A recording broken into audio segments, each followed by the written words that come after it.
believe in the Shield, welcome to the Wrestling Page. Believe that! Ooh! Ah!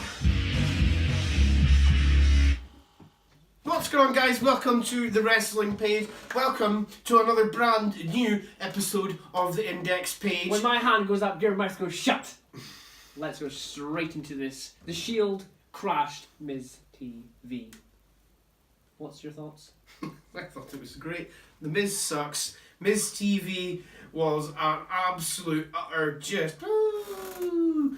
Then Roman Reigns came out explosive as ever. Now they were teasing us a little, They were like feeding us the cheese, and they were never letting us have it till Monday Night Raw when Roman Reigns came out and he was like, "Who said anything about it just being a talk?" And then Dean Ambrose came out, then Seth Rollins came out. To start off with, we had the Mizzies, which we had the Miz, not the Miz, sorry, we had Curtis Axel winning a Mizzy. Then you had with Bo Dallas Sheamus being injured just now. I was actually just wondering where he was actually. Mm-hmm. And then Sheamus and Cesaro coming out, and then they're getting their slammies, or their Mizzies, sorry. And then the Shield coming out, getting back together, taking over three sides of the ring, and just destroying. Massive power bomb, triple Shield power bomb to the Miz at the end of that segment, which was a big, massive shock. It was really the crowd, it was like, this is what it was like. Boo, Roman Reigns, Shield, yay! Which they should really make up their mind, I think. You know, but it was actually really. But apart from that, it was great. They managed to make t-shirts as well, and like split of like 10 minutes backstage, which was great. Moving on to the second segment. I actually may say that all these segments we have here talking about, we haven't got the whole of Raw mentioned. Just the ones most that are exciting parts. Yeah. The smaller matches are not going to be mentioned. But would you like to take the second one? Okay, so Raw General Manager Kurt Angle and Enzo Amore's title. Enzo Amore babbling his mouth off as usual, talking about his ironclad contract or whatever the bloody hell it is. Which I may add, just before Raw went on air, we had Neville walk out of backstage of Monday Night Raw, but we're not sure if this is actually the situation or not. Storyline or true to life kayfabe situations. Who knows? But we'll find out in days to come with that situation. But obviously they had to replace it with a situation therefore being Kalisto going for the title. So therefore that's where the main event came from, with Kalisto versus Enzo Amore being the lumberjack match as well, which I thought was a great situation and a great ad. Something I might add in there, it's got nothing to do with this, something that's just popped into my head.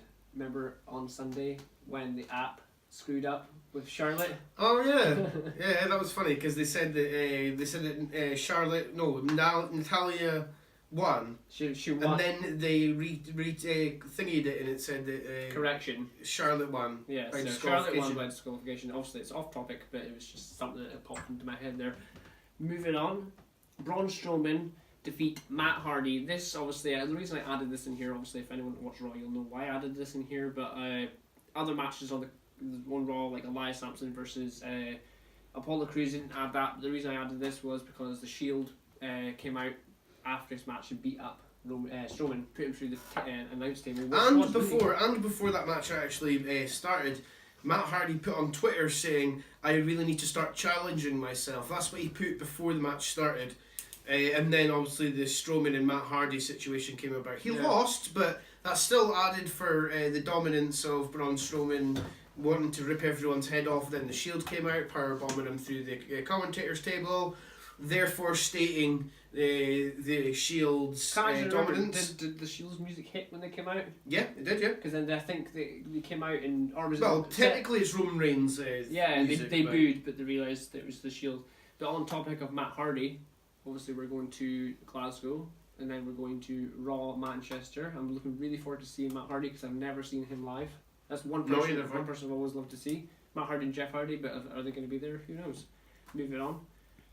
But before we move on, obviously the backstage, the fallout from that match and that powerbomb was the Shield backstage basically showing their dominance and saying, you know, if we're the three horsemen that are running this this company now and believe that, basically, we should just put that in because they've shown their dominance, therefore, which would be great to see a little heel turn for them. But so there's something that I don't know. When I watched that, I just felt like I thought Roman Reigns was going to turn heel.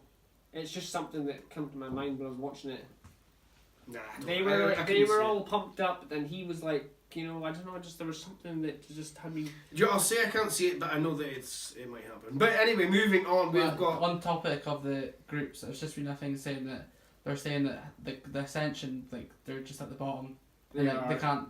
How they can't be like Obviously, Ascension's SmackDown, but I totally agree with what you're saying. Ascension's by far the most wasted talent because obviously, something obviously we had planned was to watch, you know, old NXTs and review it.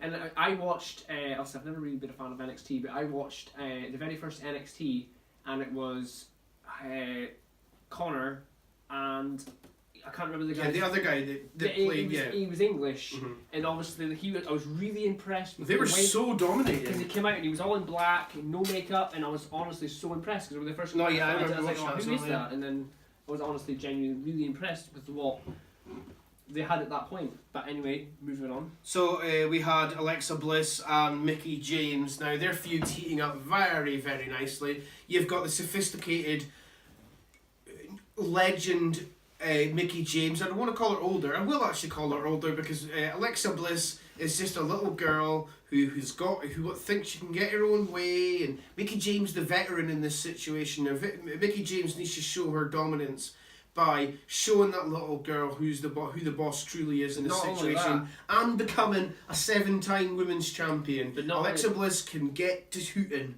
Not only that, to Hooters. It must be amazing for Alexa Bliss going against Mickie James. Mickie James being who she is, like she's obviously maybe she's not as half as a little legend as what Lita is, but it must be a dream come true for her.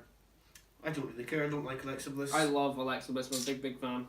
No, I'm getting bored of her. I want to see Mickie James. I may as well add Mickie James is absolutely stunning. She's looking great. I do like her, but I honestly, as soon as I seen this feud started, I was like, nah, I'm not. Okay, moving on again. We have got next. We have Finn Balor, Bray Wyatt, and the reason we added this in, obviously, it's just a segment, no match or anything like that. But I'm a big fan of Bray Wyatt, and obviously, if Luke was here, Luke would be back in.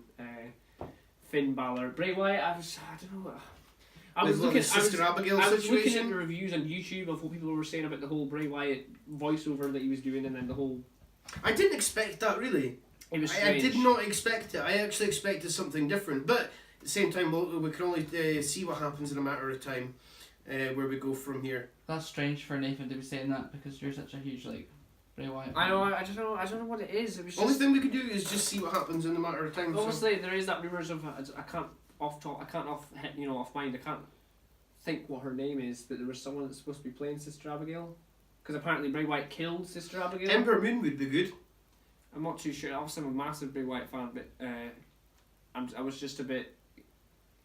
I don't know how you put it into words. When I watched it, I thought this doesn't feel like. All the thing we can do is wait and see what's going to happen in the future with that. Now that is just sitting on the edge there, which literal teeter tossing, waiting for something to happen next. And I'm excited for it. There's so many good wrestlers in NXT who could do. Oh, definitely. I totally agree with that. And I think it should be someone within the company, not someone from outside. No, totally. NXT is the best situation for that. Coming in at next is Fatal 5-Way. This was the pre-main event. So, what do you think of this? The Fatal 5-Way. Women's. It was for the Fatal 5-Way. To see who goes against Asuka for her TLC. Dana Brooke, Emma, Sasha Banks, Bayley, and Alicia Fox, and it was to see who would go against Asuka at TLC. Well, let's begin by saying, Alicia Fox has now came back. Dana Brooks made her return as well, which is great to see her back on her feet after her circumstances. And let's just address the cat in the room with the situation. Emma, I get her dominance when she was in NXT, but as soon as she came back, she's like, character development. Could they have not developed her character before she got put up to the main blooming roster? But the same situation with Emma. She's spent so much time in WWE since she's been put up, developing her character. I thought she could have done that before she got put up. Now, I don't dislike Emma, but I think don't know. I don't know. I've grown to like She's her. not. I don't have a special place in my heart for her, like any other superstar, because she's not gave enough to us yet. So she's like. I've mysterious. actually grown to like her. Same with Dana Brooke, right? And I'm not gonna say I like Dana Brooke because she lost her boyfriend, but I don't know. I'm seeing a different light of her. I really like Dana Brooke, and I'm wondering why. Change her hair color as well, I suppose. Why do you think Emma's won this match? Is it because Sasha Banks is? I don't know. I honestly can't think. Is it just so it's an easy win against Asuka? Well, I think it's because if they use someone like Sasha Banks or Bayley, that's going to be a pay-per-view sort of down-the-line feud situation. They're wanting a match where it's going to be a great match. It'll showcase Asuka and it'll showcase Emma at the same time. If they use someone bigger like Nia Jax or Sasha Banks or Bayley, then it's going to be a way for them that they're literally not going to get the dominance that they're wanting out of Asuka. But, in time. Quickly, before we get on to the main event, do you think Emma has won that match because it's like I said, an easy win, or is it so that Paige can return? Because the fact that she's all I created the revolution, I suppose because that was a factor a couple of weeks ago, wasn't it? She's been going on and on and on and on for weeks now that she created it, but who knows?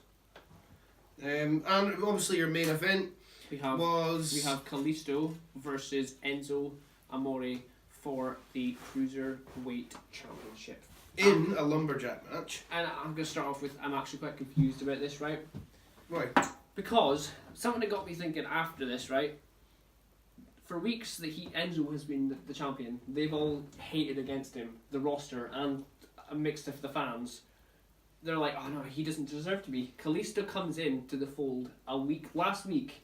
This week he gets the title in his exact same situation as Enzo. What's the difference? They're both. You do know that with certain Neville situations, and the reason why now this is documented, if you can search for it, but this is documented that the reason why they gave Kalisto the title that there and then was because of Eddie Guerrero and his birthday. They wanted to cement Kalisto in his history by being Eddie Guerrero's birthday, and I don't see what's wrong with that. I love that fact, and he's a luchador, and he's a great luchador at that. So I do like Kalisto, but.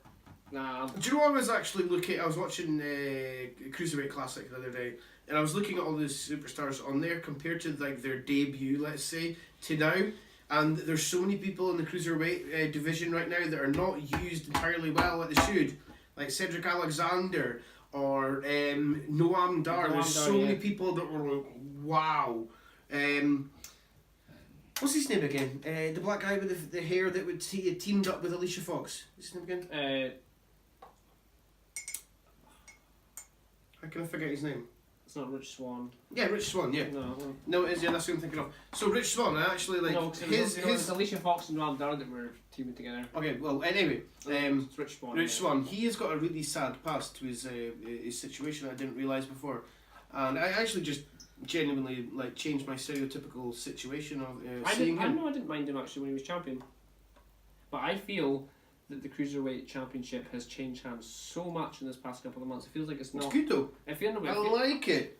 That's the way it should be. It's funny because I did actually read another wrestling. Cruiserweight Championship is fast and furious. I did read on another page on Facebook. Someone said that they found it funny that because the fact that everyone's complaining because that's the main event, but back in 2000 plus year, the year 2000 plus, you had said person versus said person for the Cruiserweight in the main event, and no one complained back then. But when's enough, like, you know what I mean? You can only go about so much. Exactly. Until it gets boring. But with that said, I think Raw was heads and tails so much better than SmackDown. The ratings were actually very, very high this week. I think it was 1.7 million more viewers than last week's compared to this week's Raw. I think it's only up from here for Raw. If you agree with us, why don't you start your hashtag #TheWrestlingPage conversation on Twitter, Instagram, Facebook. Let us know. But with that review over, we also don't forget to mention that in last video we did a shocking breaking news for Aberdeen house show for SmackDown. That was pretty exciting. Yeah, I had no idea. Now we're going to 4 a WWE wrestling event in 1 week, starting with Glasgow on the 1st, Aberdeen on the 3rd, Raw in Manchester on the 6th, and then on the 7th you've got Tuesday Night SmackDown Live. Will be all four will be documented daily vlogs on YouTube, so stay tuned for that. Yes, pretty much everything has been covered. Anything else we'd like to add? Oh, I forgot to add.